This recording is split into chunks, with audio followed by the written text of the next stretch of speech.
এই দেখো আজকে পুকুর থেকে এই মাছ দুটো ধরছে, এই মাছ দুইটা রান্না।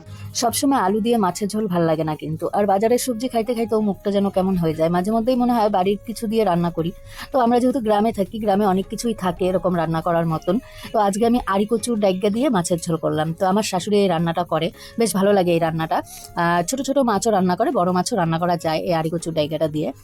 তো দেখো এদিকে মাছ কাইটে নিলাম, আর আজকে আমার শ্বশুর মাছ ধরলো, তো জালে বেশি মাছ ওঠে নাই, দুইটাই মাছ উঠছে, তো দুইটা মাছ আমাদের হয়ে যাবে একবার। তারপরে দেখো আমি মশলাটা করে নিলাম।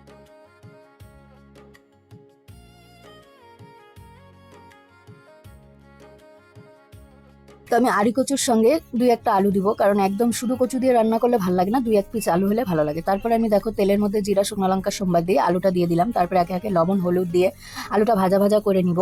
তো এদিকে দেখো আমার আলুটা ভাজা ভাজা হয়ে গেছে, তারপরে আমি মশলাটা দিয়ে দিলাম, তারপরে আমি কচুটা দিয়ে দিলাম। কচুটা আগে দিয়ে দিলে মানে তাড়াতাড়ি গইলে যায় আর কি।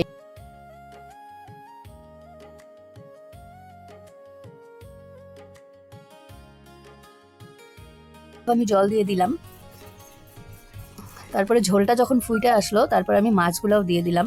আর এদিকে আমার মাছের ঝোলটা প্রায় রেডি। আর এই কচুর ডাইগা দিয়ে মাছের ঝোলটা এত স্বাদ হয় যে কি বলবো, একবার খাইলে তাহলেই বুঝতে পারবা যে কেমন স্বাদ হয়। তারপরে আমি মাছের ঝোলটা নামাই নিলাম, আর দেখো কত সুন্দর হয়েছে দেখতে।